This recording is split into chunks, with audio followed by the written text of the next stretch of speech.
March 13th, which was a Friday, the city let everybody know that we were going 50%. We were all going to be splitting everything up. So we ran around. We got all these other little theaters. We split up. We said, no, we are not. And we were the first festival in the world, just 4 days later, to launch online with the film festival, 191 films, 11 days, over 30,000 views.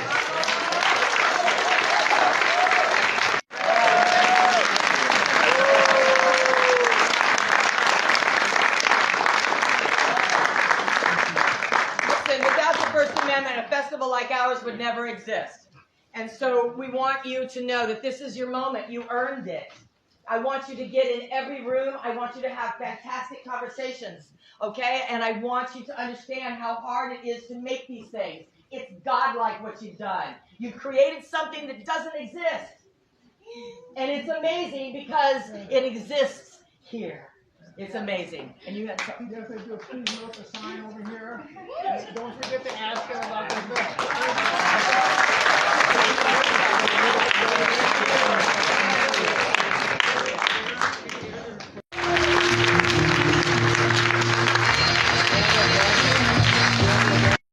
So we have our two filmmakers, and I believe the actor is also here. Could we have our two filmmakers come up? Okay, why don't you bring him up also, yeah, and then you guys can take these two chairs. You're gonna have to share the microphones. There he is. Come on up. Come on up. Where are you? Thank you. Very good. Okay. So you are with? Yes. I'm Quinn Tomashow. I'm Are the Stars Live.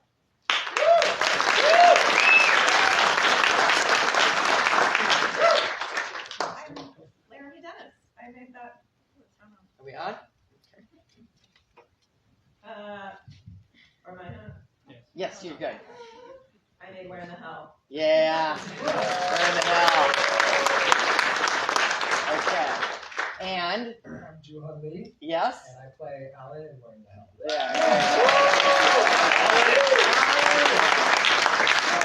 So how this kind of goes is Preston will have a couple of questions. I might have them, but what we would really like to have is some sort of conversation between you and the filmmakers. So have your questions ready, and we will jump into it. Okay, we'll start with Quinn. If you could, please. I'd love to have you talk about what the Millet brothers and working with that entire idea. Yeah, so the film is inspired by this female astronomer named Maria Mitchell from 1830, who a lot of people don't know about. She was the first female astronomer in the United States. And when I was making it, I was thinking a lot about the stars as the first form of storytelling, which then I started thinking about George Méliès, and then thinking about the hand color process of those films that he made, but they were actually made by hundreds of women who hand colored and were never credited in the movies. And so I thought it would be interesting to use that technique as part of making the film as well, because it's honoring unseen people or unseen women in storytelling. So you didn't have a staff, a lot of... No, it was just me. I mean, there was a tons of people who worked on the film, but right. For the hand coloring, it was just me in a little closet for like 60 hours. It was actually really fun. I enjoyed doing it. All right, that's good. That's wonderful. Thank you. So the Where in the Hell? That's an incredible journey. The landscape played a big part in that. And one of the things that we noticed about the landscape was there's a lot of red. You found every red wall yes. that exists. Was that intentional? No. Yes. I think we got really lucky. I mean, I think we started to love it. We found the red trucks. We found the red walls. And then Cam had that red hair, and I guess the blue really gave us. But he was something with the geography also. I mean, it's just such an amazing. I mean, you just found the locations that brought the performances forward. The geography was so incredible. Thank you. I can't tell if this is actually You're on. Thank you. We shot the movie in 4 blocks, so we actually shot it over the course of 5 months with a really tiny crew. But that gave us the freedom to location scout, and actually, as we found locations, I would kind of write them in, and I was able to sort of revise the script as we went a little bit. The locations did sort of become We were, part of the movie. Yeah. okay, we were one, I hope maybe you can see why this film fell perfectly into the theme for the festival. Both of the films, yeah. Yeah, both of them. You know, something found and something longed for, yearned for, and lost. You know, these two people are just amazing, I think, in terms of how the relationship built. So, in working with that, when developing the character, you shot it in block. How did you guys just work together on that? That also gave us time to rehearse and to workshop the script, and the actors let me steal from their lives. Joohun was a doctor. And I got to write it in. Maybe you could speak to that a little bit, the process. Yeah, it was just. You're not on for some reason. Oh, okay. There you go. I was basically telling Laramie about my life and backstory, and she was like, "That's really funny. Can I just like include it as part of your character?" And I was like, "Yeah, totally." And it's interesting watching it as like an audience member and like trying to like distance myself from this character because I'm like, that is a crazy decision this guy just made. But aren't we relieved that he did? Don't you love it when an artist says, okay, enough. I'm powerless over being truly an artist. So that was kind of exciting. You know, also your bird wranglers. Yeah. Like your the birds, like led you into the next thing, led the eye here. Like, was that? Thank you. You know, I was, as I first dreamed up the story, I was inspired by the pandemic and by empty spaces and trash and birds and empty parking lots kind of thing. So we definitely were looking for them, and they really gave. Really? We didn't get the close up of the hawk. We didn't get the Paris, Texas hawk shot, but we really did. So We did find them along the way. You want anybody in We the got some audience questions out has some here in questions? the audience. Economical it is with its storytelling, with its visuals, like that felt like a whole experience, and it's what, like 2 minutes, 3 minutes? And my question is, you shot it on film, can you talk a bit about that process? Yeah, so I feel actually more comfortable shooting on film than I do digital. And the project was actually an assignment for my final year in grad school, and they gave us the film, which was really nice, and the processing. And I don't know, I find it's more forgiving in the highlights, and it's all about light, and so I was like, oh, I can overexpose, and I also really love the tactile element and getting to actually touch the film. It's cool too. My editor, who's the lead actress in the film, she's amazing. She hand cut the film on a moviola as well, so we got to really have a full film process happening, and yeah, it made it really special. Would you want to do something like that on a longer piece? Is that something? Yeah. 100%. Is that where you're going now? We'll find out. Yeah. Here we go, right here. Months in the 4 blocks. I'm really interested in the mechanics of how you kept continuity going over 5 months, and then also apropos of taking the script and revising it for those 4 blocks. Where were you? And were you in residence at that place, or would you come and go? No. Let's see where to start. I think Brooke is working on a road movie. She might be asking for personal reasons. We got really lucky. We shot in 2021 and 22, and our actors and our tiny crew were able to commit to this kind of time frame. We put the days on the calendar, and we asked everyone to commit those days, and everybody except the sound mixers kept changing, but other than that, the whole crew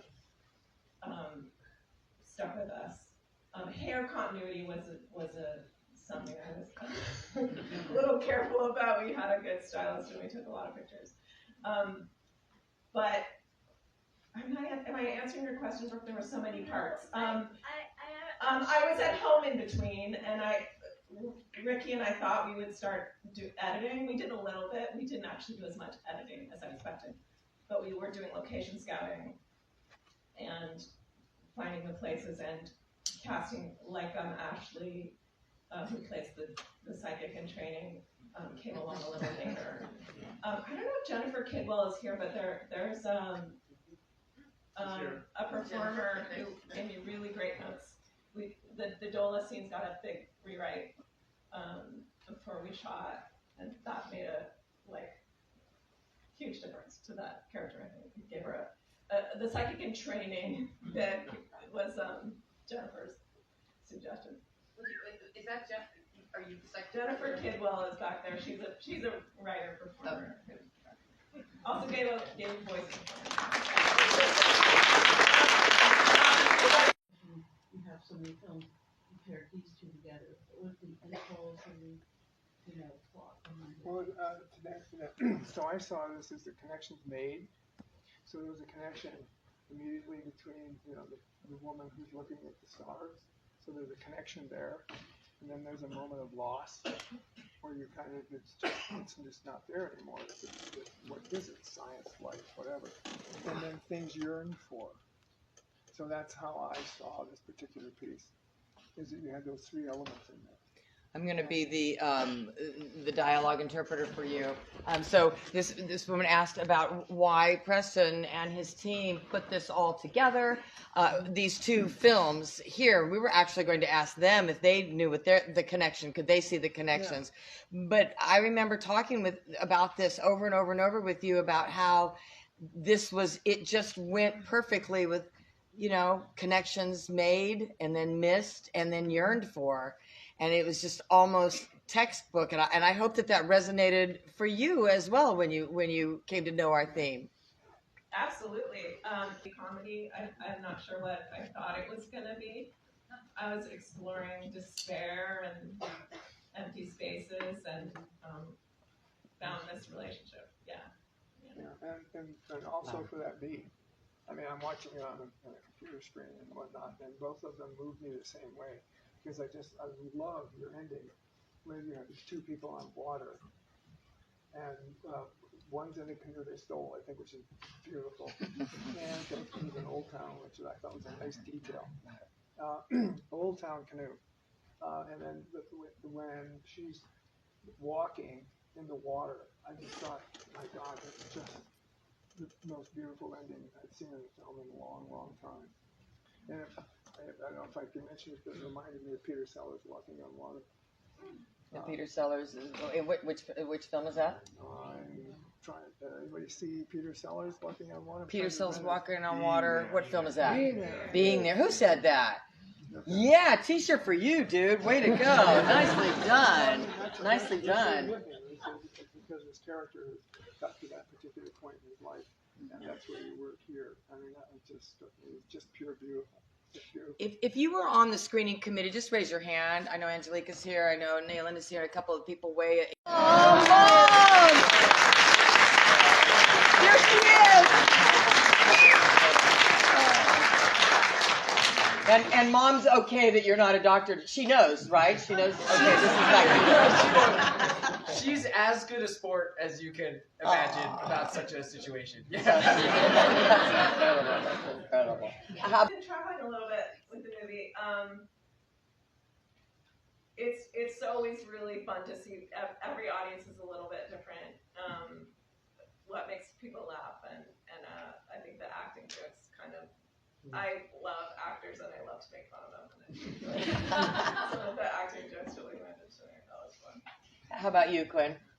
It's just special to see films on a big screen with an audience and feel people's reactions and get to talk to other filmmakers, and it's really special. Also, like years ago, I came to see a movie here, and I remember having the feeling like, oh, I hope one day like I make something that gets shown. Because you were like, I want to make this feature, and I'm gung-ho about making this feature, but it feels like it's a pandemic and there's more important things, so it's like, do we deserve to make art in this time? Like, why would anyone make art? And I had made this crazy personal decision in my life where I was like, oh, I feel like I'm choosing something more selfish. But I don't know. There was something I think that really came out in the movie, that connection we felt of just like, we can't help ourselves but pursue this, despite the circumstances, and it just It's all only gotten worse. A little better last night, but